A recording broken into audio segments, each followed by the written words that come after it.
Hello everyone, welcome to another episode of The Journeyman. Now, big episode, 2 games to get through. It's going to be a bit quicker, fast paced than usual. Bam, bam, bam. Last episode though, I told you to do some scouting for me. Yason Herrera was the name of the Colombian. I told you to tell me if I should sign him or not. Here's what you're for. Charlie Bowden, the scumbag from last time, said, sign Herrera, he looks a good backup prospect. Short, sweet, to the point. Probably would be a backup prospect. I agree with that. The scumbags on Twitter decided to get involved with both Supermonya1 and Harry Duncan, both saying yes, but pointing out Yassan's quite worrying determination of free and the fact he's ambitious. Both think if we get him, make sure he's in the right mentoring group, because you can change the personality, make him a bit more driven. With that determination that low, I'm not sure if he'll ever get much better than unambitious. But it's true, if we're going to sign him, we have to do that. Matt commented to say, don't sign anyone, don't unsettle the squad.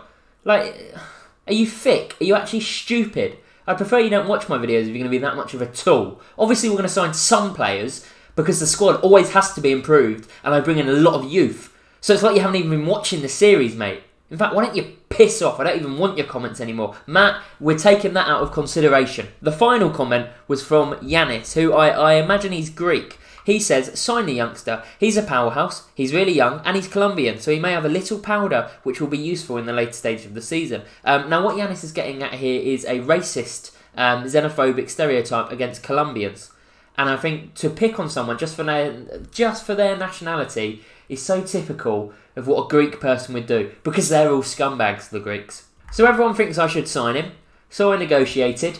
And me and Yason, in negotiations, we fell out and he now won't talk to me. So this whole scouting thing might be a big waste of time, to be perfectly honest with you. Hopefully he wants to talk to me again soon before he goes to Hungary or Russia. Typical, absolutely typical. I know I'd go from rags to riches. Since you've been gone, not many games have been played, only 2. The good news is 6 points, baby. We started things off against Chavez, who were promoted last season. Straightforward 1-0 win with a goal by Vilca. And then we played Nacional de Madeira, which I believe is the home of the Madeira cake, a delicious, spongy sort of treat. And we absolutely battered them. 6-1. 6 different scorers on the score sheet. Guernsey scoring again. A lovely mix. It's great to see Diaz back in the goals. It was a wild game. 6-1 is like our biggest win ever. It just shows the sort of form we're on. And Antonio Guernsey, I feel like he's kind of the main man now. Still improving, fairly professional, still only 17 until the season ends, but Roma are also interested. I think this guy, we're going to enjoy him whilst we can, and then he's going to be off. Those 2 wins, though, put us in 3rd bloody place. Don't get too excited about the fact it's 3rd, top 3 is Champions League. Sporting have got 5 games in hand on us. Benfica above us have got 5 games in hand. Benfica, Sporting and Porto are definitely going to be the top 3, but it gives us a good chance to try and solidify a Europa League spot, which would be mental. It's difficult because you don't want to set expectations that are too high. Because if we come 8th, if you'd given me 8th at the start of the season, I would have bitten your hand off, like a crocodile or a rogue alligator, perhaps. So to finish 8th now, I'd be happy with it, but because of the position we've put ourselves in and the form we've been on for the second half of the season, you start to say anything outside of the top 6 is a bit of a disappointment, which is a bit worrying, isn't it? Anyway, Benfica look like they could win the league. It's out of them and Porto. Today we played Benfica twice, back to back on a Friday and then a Sunday. The first game is the away one. We've both had a small sort of week and a half international break, so they're not as tired as you'd think they are, considering how many games they've got left. They're actually quite well rested. So I'm thinking for the away game, we play not a second 11, but a second 11. And then for the home game, we try and take them at home. I want to try and get at least 3 points from these 2 games, which I think is optimistic. It's saying I want to beat Benfica. So this is the lineup we're going to go with for the away leg. It's still positive, as I say, whenever we play defensive, we just seem to lose.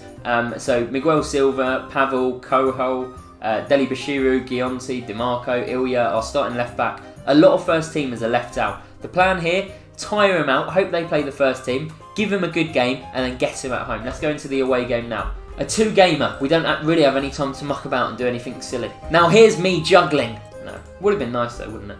A game with very few highlights will really suit me down to a T. In fact, something I think I'm going to do from next season is try and do 2 games an episode instead of 1 and move it on to key highlights. because I think it might work better that way. Watching other YouTubers, not many play on extended, and they'll do 2 sort of quicker... What the hell has happened there, boys? They were all just running. They just didn't look the whole time. Saved by Martins, thank God. I wouldn't have to see highlights like that if it was in key. What do you think? Next season, should we be on key highlights, so you're mainly... It's just the big chances and the goals, and we can do 2 games an episode? Or should we do it like we do now, where we have 100 chances an episode and somehow still lose? We're on good form, I shouldn't say that. Is this going to be a chance? Tommy and Man. Oh, skips the tackle absolutely beautifully. Just smashes it into the side netting. Mark Rocha. I think Mark Rocha played for Newcastle at one point. It's not important though, is it? Andre Almeida. Otavio. Saved by Martins. Oh! Oh. I feel confused over what I've just seen, to be honest with you. It's possibly the worst miss I've ever seen on Football Manager. Like, genuinely might be up there with the worst.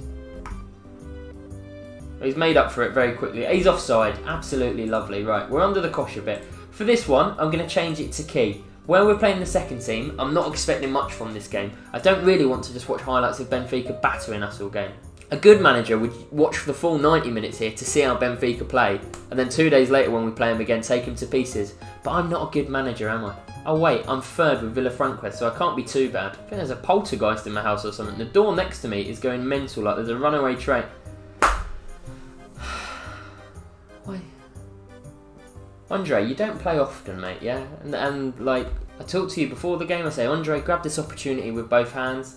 That's what you do. That's what you do. Now, obviously, if this isn't given as a penalty, I'm going to look quite stupid. Right, Andre, you are a fool. Come on, Martins. I feel like he saved quite a few penalties for us.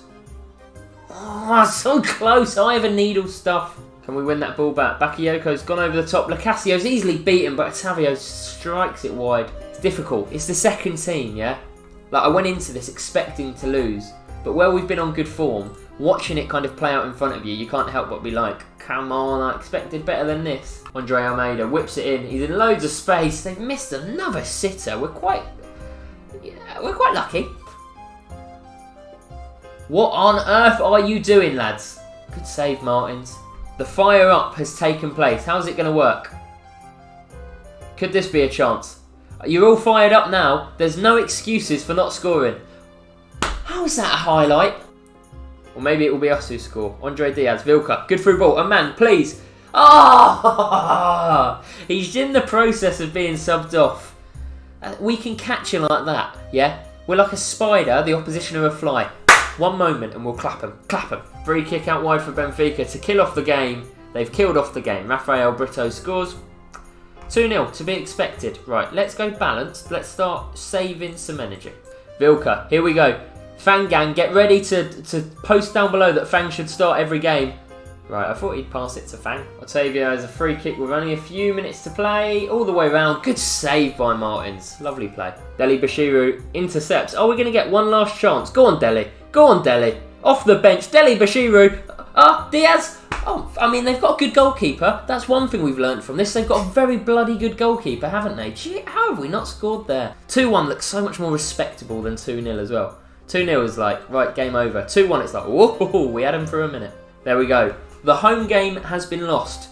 All part of the plan, part of the bloody master plan. Now, I'll see you at the home game. We'll be there in literally about 2 minutes. Really hoping at the end of the season, you know, you get one of those like, Villafranca's make 5 million from playing in this league, or there's a bit of reward money for playing.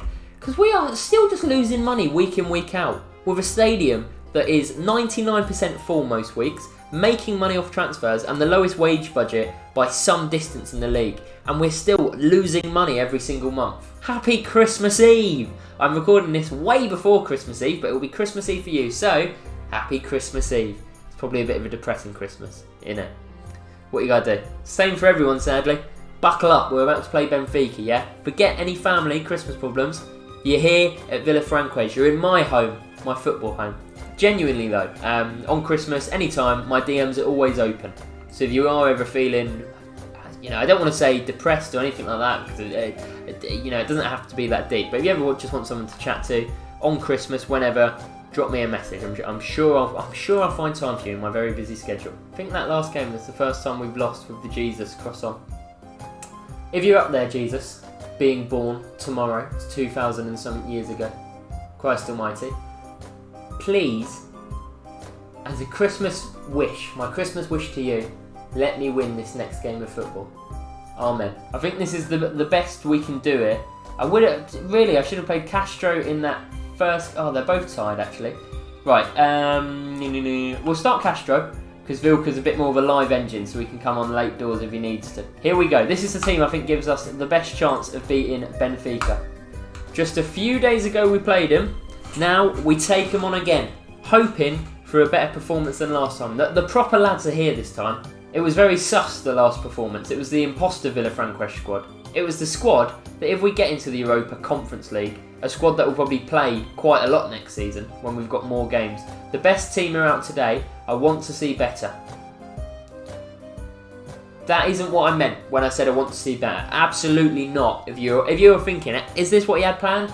No, it was not. Darwin Núñez, who missed from 2 yards last game, has put Benfica 1-0 up. I don't want to play like, oh, I'm unlucky, but bloody hell, I mean, look, I'm unlucky. Right, let's encourage the boys. Jesus, they've missed a sitter there. Could be 2-0 down. Maybe Benfica are like a level above, even above Porto. I feel like Benfica in the last few years in real life have become like the dominant force in Portugal again. I might be completely wrong, but it's not a penalty. Don't even do a VAR check because it takes ages. It takes absolutely ages. That is surprising. Right. Even the commentators after VAR have checked it are still saying it's surprising. 2 penalties by VAR. Yeah, Benfica. Take that. Take that. The big boys of Portuguese football have the referees and the robot referees in their pockets. The bad news is we are being absolutely demolished by Benfica. Even with the good squad out, we are struggling a lot. Unless we can make a counter-attack here. Guionci goes long. It's gone all the way. Tommy and Man, out of nothing. Oh, this goalkeeper will be the death of me. That's the thing. I say. They are having the run of the game. We are, again, man. We are lethal on the break. Absolutely lethal on the counter. Castro whips it in. Coho! He thinks he's Di Canio suddenly, does he? Our 30-year-old centre-back captain. Hard-nosed. Pavel, you've kind of got to come or go there, Pavel. You stood there dilly-dallying. Jota's put it wide. Can we make anything here? Coho. Playing it around nicely or dangerously, I'm not so sure. It's lovely football. I do love when we knock it around against him. Ilya today, obviously, playing in midfield, on loan from Benfica and joining us at the end of the season, has a point to prove, to say you should not have let me go. Spreads it out wide nicely. Silva. Is it not even going to be our attack? That's really disappointing. This is really disappointing. Felipe Cruz is a player. When we first played against Ilya, when he was at Benfica B, him and Felipe Cruz were both immense. And I tried to get him the next summer. Felipe Cruz just kept saying no to me. So we eventually went with Ilya. And now Felipe Cruz plays for Benfica. So I've got an eye for talent, clearly. I was about to go attacking until half time, but we've got a corner before I could do so. Castro whips it in. Pavel's up! Pavel scores! The 17-year-old centre-half joined this summer. I think he's got like our 3rd best average rating in the league, behind Amang and Vilka, who get all the goals and assists. So Pavel's having a great season, and it's a lovely front post header by the boy. 1-1. Slowly coming back into the game. It was a worrying start, but we're slowly saying, hold on, we're not actually that bad at football. I'm going to say, usually I'd leave it to Brad, but I'm going to thrash my arms and say, I know you lot will want to avenge... What I meant to say was I'm going to thrash my arms and say I know you lot will want to avenge what happened. Quite like Churchill, strong. Although Churchill, let's not get into that. Instead, I did like an Ed Miliband. Thrashed my arms and went, I know you lot.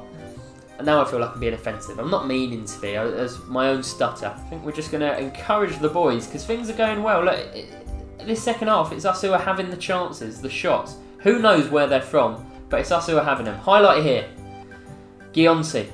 Castro. Good football. Guionci whips it in. It's lovely.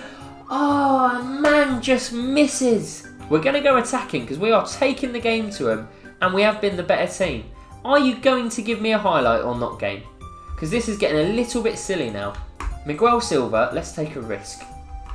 You are a superstar. Let's focus our play down the right and set Miguel Silva to attacking. Now, if we score from a Miguel Silva cross, I'm a genius. It's an attack on the right-hand side. Di Marco, Miguel Silva. Does he beat his man? No, he does. Whips it in. Headed clear. Right, if we concede because of a Miguel Silva cross, that's not on me. I had nothing to do with it. Go through him. Go. I don't want to lose to Benfica twice in one episode. Have I been overconfident here, going attacking against such a good side? Now the answer obviously looks like it. Yes, very much so, is the answer. If the question was, does that dent your chances of the top 6? That's end of the game. Bollocks. We're on key highlights there. I was wondering why there were so few chances. Look, I guess that's the problem with key highlights. The good thing is we got through it a little bit quicker and only saw what actually mattered. The tough thing is, I feel like we played well there based on the stats. However, I'm going to say they've been lucky. You're asking me too many questions. I'm going to storm out. I feel like, based on the stats, we've actually played well there. We were against top of the league. We outshot them. We had more possession. But we lost. And because I wasn't seeing a lot of highlights of close chances, I'm thinking, oh, we didn't actually make anything. But we might have. So I guess that's the problem with key highlights. Christmas Eve, and I've just lost twice. Merry bloody Christmas. And also, Jesus has proved he's absolutely worthless, hasn't he? For God's sake. Right, league table-wise, it's close. We're still in 4th. A lot of these teams have now got 2 games in hand on us, which is worrying. How many games do we have till the end of the season? 6. 6 games to go. Next we're against Vit, which is a really big game. I'll put the result of that on Twitter, FifaFella, so check me out on there. And they are our bogey team. We've never beat Vic Guimaraes. But then we play 9th, 15th, 13th, 17th and 6th. So that last game of the season is going to be tough, very tough. But the 4 games before that, we want to be looking for 12 points from. In terms of when you next see us, last 2 games of the season. And when will they be coming out? Christmas Day! I want you antisocial, absolute beautiful people. Beautiful antisocial people. Christmas dinner, I want... I was going to do a joke then about Christmas dinner, but you might not be having one, so it feels wrong. Watch my video instead of having Christmas dinner. That's what I was going to say. It'll be a Christmas special tomorrow. We'll do something fun for it, I'm sure. And everyone, as I say, stay safe. If you want to reach out to me on Twitter. If you enjoyed the video, like, subscribe, all of that good stuff. And yeah, Christmas song today.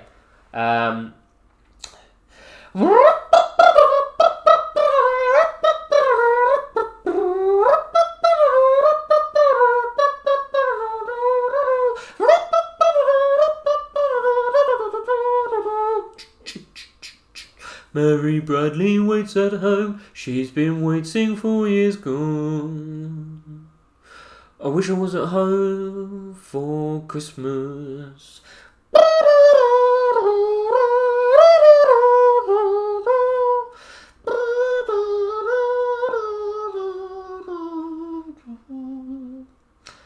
Didn't think the camera would come back on me, to be honest. I thought we would keep rolling the credits. Editor Jack has really let me down there.